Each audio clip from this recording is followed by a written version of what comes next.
So after university, you went on to work with some of the biggest organizations in the world, like Greenpeace, Intel, HP, the National Health Services in the UK, and then the UN. So can you tell us some of the highlights of projects maybe you were most proud of in that period? Well, it was not quite after university because I was kicked out from the university in the 1966. That was the beginning of my sovereign life. Mm-hmm. And by sovereign life, I mean when I started independently making meaning of my environment, society, what is really happening here, and then making my choices about how do I respond to that. And since Hungary was a so-called socialist country, I say so-called because it was more like a state capitalism. Mm-hmm. But anyway, so I got into conflict with the government because I wanted to stand up for my belief, and it was the 60s, the student movement all over the world, and so we had our little student movement in Hungary, which landed me 20 months in jail, and a couple of years later, when I got out, I got exiled from Hungary. So from the university, it was not a straight moving into consulting work. First, I had to finish my degree at the University of Paris after I got exiled. And then I moved to India to study meditation, then moved to California, 1981, and it's there where I got my first computer, became a computer consultant, not on the technical side, but how companies can use computer networking to connect the minds and hearts of their people. So that's how I got into corporate consulting on the side of culture change.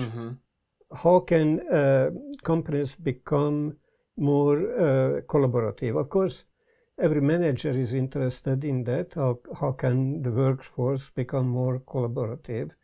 What I was interested is bringing in the technology, the tools that creates kind of liberated zones within the hierarchical structures. So that's why I started working with communities of practice.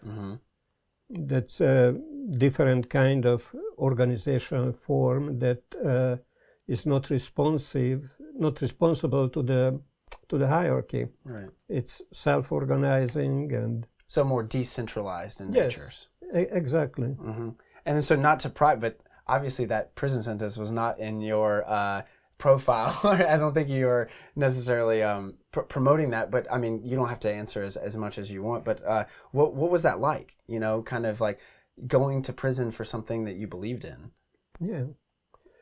Well, since my upbringing was a revolutionary upbringing, so for me it was natural. I knew that when I start organizing the movement, that it can happen, that they will arrest us, and they convinced me with the official accusation, anti-state conspiracy. Wow. That's what they labeled the student movement. Well, there's not really higher that you can go other than internationally against your own government, though, in a sense of... You know. So you mentioned that after that you finished your degree at the University of Paris. And right now you're currently a faculty member at Meridian University, which is also in California. So you have former academic posts at the University of Paris, UC Berkeley, and the London School of Economics. So how has academia changed in that time since you graduated, and then now, obviously, in your current teaching position? Well, you know, when I was a junior lecturer in the University of Paris, because after I got my degree, they kept me there at the sociology department to teach, and I got quite rapidly disgusted with the academic life because of lot of politicking, lot of competition, and lot of ego infighting in the departments. So when I went to India, I still had my employment at the University of Paris. I just took some vacation. But in India, I got into meditation, and I felt that the inner journey is just so much more exciting than all the intellectual stuff. So in India, I felt that I finished with this. I will never become an intellectual again. Of course, I was too young to know, to never say never. Right. And how old were you when you went to India? Oh, I was 35. Okay, so still quite young. Yeah. And then how long were you there for?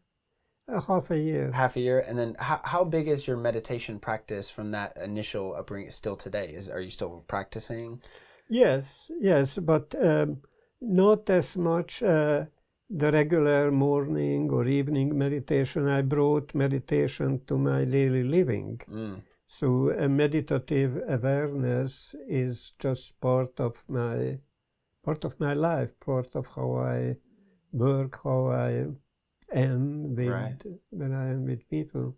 That's awesome. And then, so in one of your posts, we were talking earlier, and you brought it up, is every year you hold a kind of personal ceremony or a ritual of sorts of recasting your circle of life work, kind of like what is important to you. And I'll just briefly go through, the four of them that you mentioned, and then we can dive in. But evolutionary Sherpa, social acupuncturist, basket weaver, and a future chronicler. So how can you talk to a little bit more about those things, of not just the ritual, but then also what this year has mean?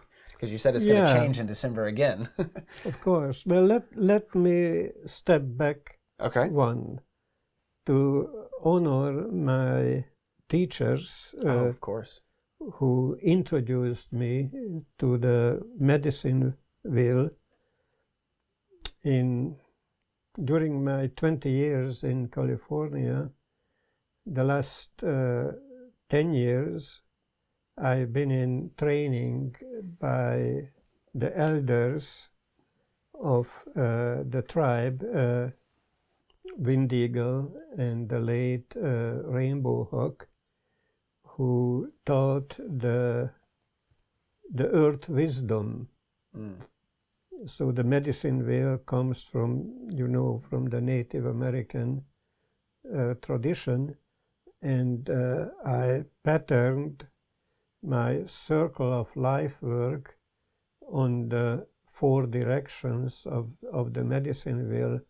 So those four aspects of my creative energies that you just named,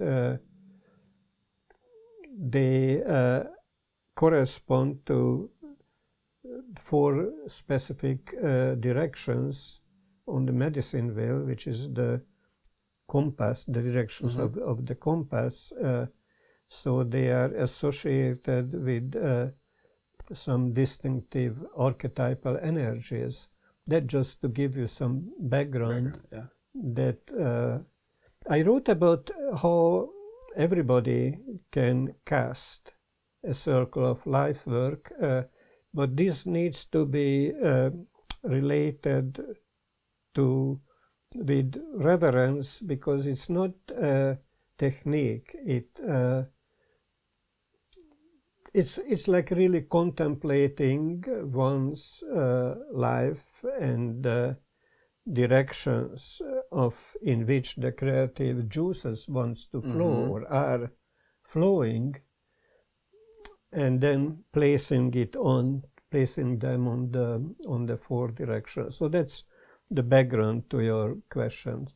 Now, regarding the specifics, which last time was casted December 28, 2018. So the basket weaver is about, it's a metaphor. It's a metaphor for weaving a deep basket of understanding what drives the evolution of consciousness and the evolution of society.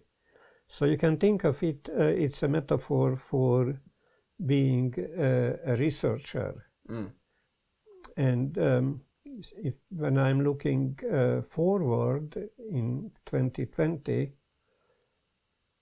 the way in which the basket weaver is amplifying this stream within my life work is, my plan is establishing a center of research for civilization renewal as part of or associated with the Campus Co-Evolve or virtual university. So that's about the basket weaver.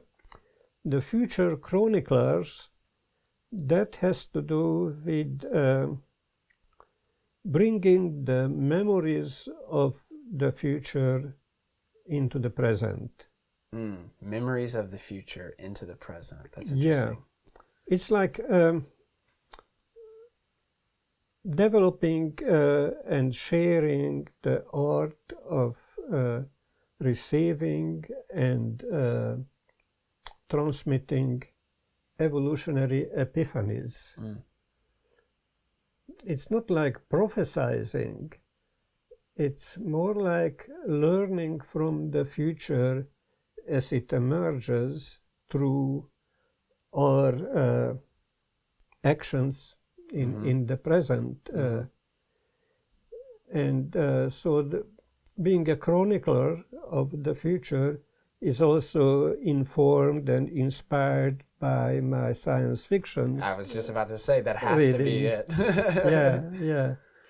The social acupuncturist is, the acupuncturist, what he or she does is with the needle releasing energies that are blocked. And the social acupuncturist part of me is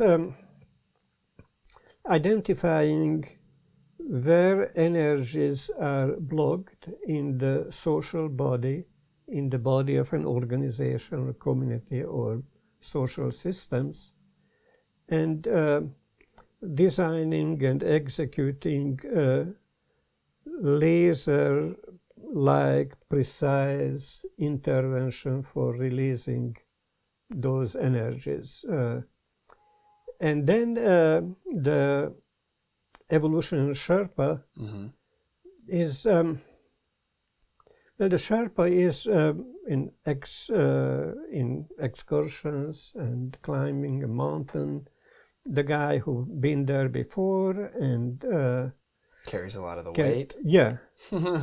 and showing, helping the people who are coming. So that's a metaphor for being a mentor to visionary leaders and also young, high potential, emergent leaders.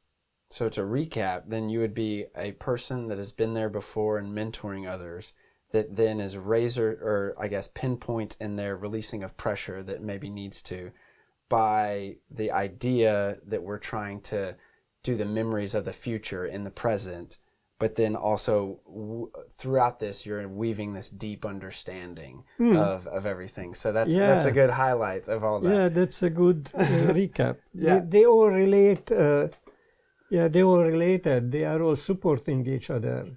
The overview effect is a cornerstone philosophy of eclectic spacewalk. If you were at the International Space Station or say the moon, with the whole world looking up at you, what would you say?